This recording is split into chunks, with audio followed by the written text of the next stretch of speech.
Right guys, so we're in the bench, at the bench now. See my incredible camera setup where it's just balanced on a cardboard box. Hopefully it doesn't come to bits. So this is what you should have. You've taken the unit out. Currently obviously see mine's fixed now. Opens and closes nicely. So as I said before, what you need to do is separate this bit here from this. So if you open it, you're going to have to, I don't know if you can see it in the video here, lighting's not great, but here and here it's just sort of clicked into two runners. If I open that there, you can just see that just pulls away. You can see the cylindrical hole that pops into, and that just pops back in there. So what you need to do is just prise that one. You can see I've half done it now. Prise that one that way and prise that one that way at the same time. And you can see that's loose, and then it should lift away quite easily. So if I do that now, there we go, that's the unit out. So okay, now move that to one side. So this is going to sit in the unit like that. If you turn that over, you can see the track here, and that's the arc that moves on when that's opening and closing. Now just put that bit to one side, and if you look on the actual main fascia unit itself, you can see it there, the little arm, and this is the arm that's the problem here. Now the light is not great, I'll try and get a better angle for you. This arm, sorry, here. Now you can see in the video now, that was the problem. The little pin in the back of there was missing on mine, and that pin,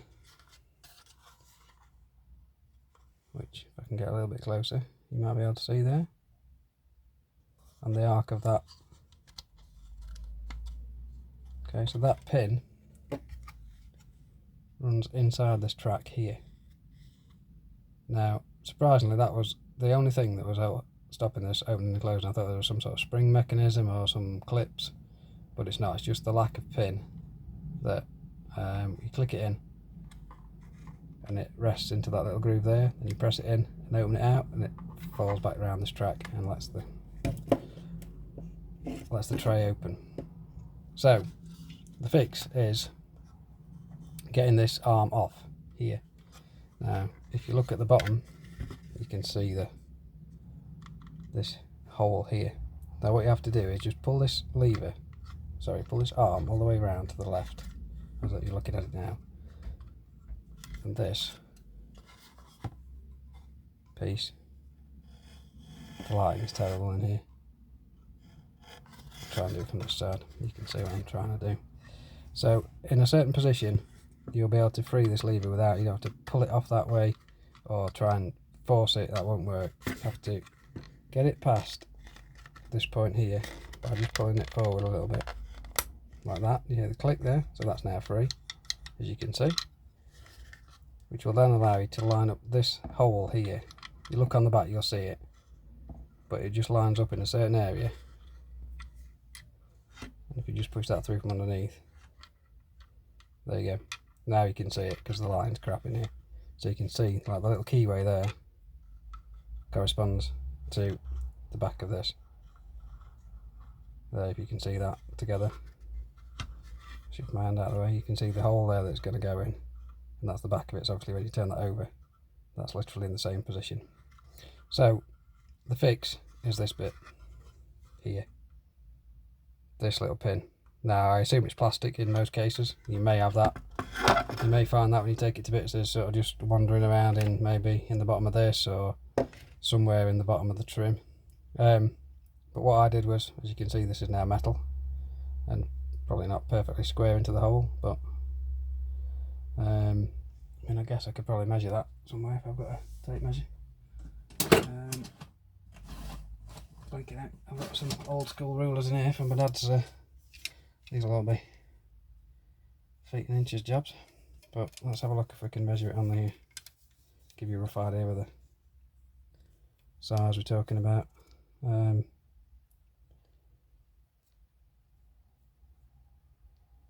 guess what's that, about 1/8 of an inch, whatever that is in new money, roughly.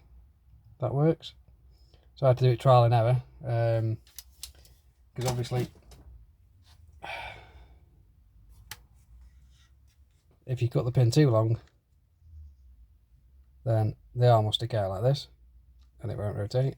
So you need to have it short enough for it to fit back in here and then move smoothly on this arc here.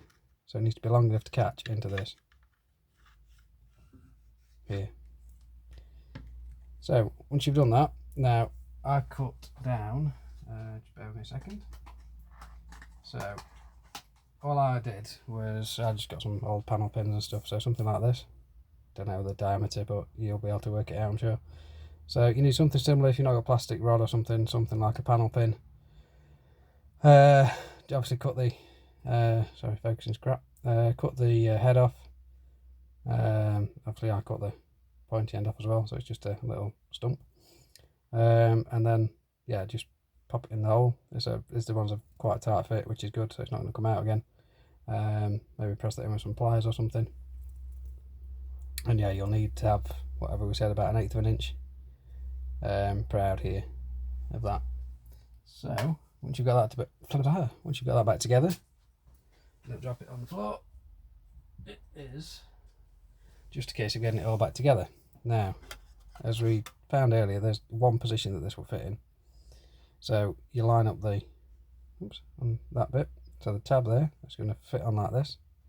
So you just literally line it up with a key, and that will, one-handed again, drop into place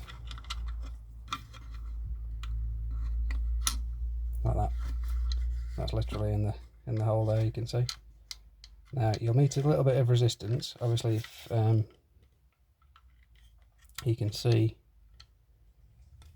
this particularly well.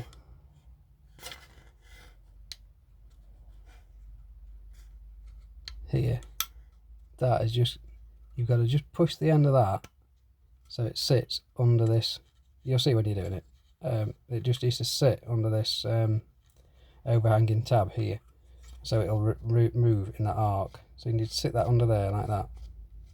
So it's just moving in that plane at the minute. That's all it needs to move. Don't need it down here again.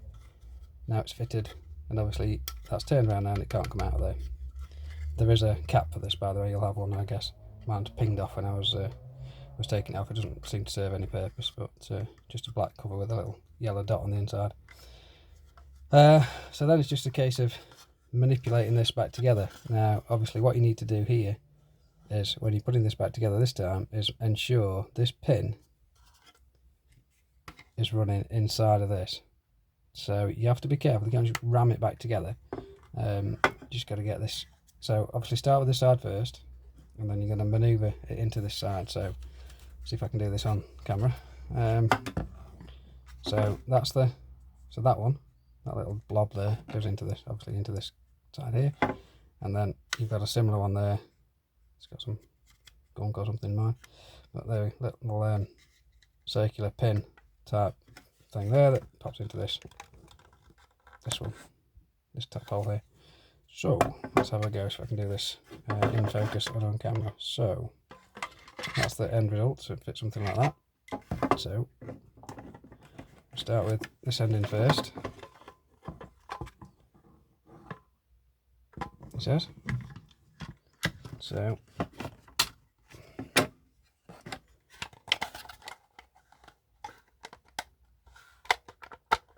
that's that side in. Just had that clip in. I know it wasn't the greatest of focused items. Now, obviously this side, you've got to pull this out and then just look at where this arm is going to sit. Now mine's just dropped again now, whilst fitting that side. Mine's dropped there, so I've got to just poke that back under and get that into the groove. Now you're just going to have to look down here and this side and just keep turning it and just make sure you're getting that into the groove. So I'm going to try and do this on camera. I've got to just locate that into here, so just a pushing down action. So pull this apart. The other bit I forgot to mention is you need to make sure this is in line here. This is the spring. So as you push that down, that should sit to the front here. Don't let it sit underneath the front of that spring. As you can see, I'm pulling that now. That sits to the front. That enables you to push the unit back together. There we go. So that is in now, and a little clip there, so that's in there, and that is sitting nicely in the groove. So hopefully if I do this now, so it's not sitting in the groove actually, come on. So we've just got a little bit of work to do to get that to sit in there.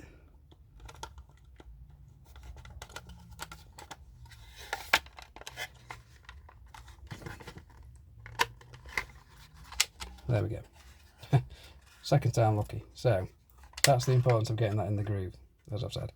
So if it doesn't hit this, it doesn't sit in this channel here, right in the middle of that, which again, there we go. So that needs to sit in this channel that's running around here. Once you've done that, close it up, give it a test.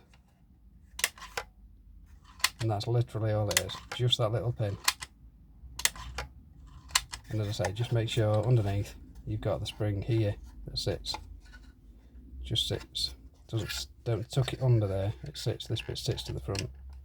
But as you reassemble it, it will snap forwards. That's it, guys. Bit long-winded, but I think we got there in the end.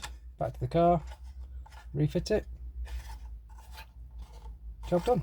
Cheers, guys.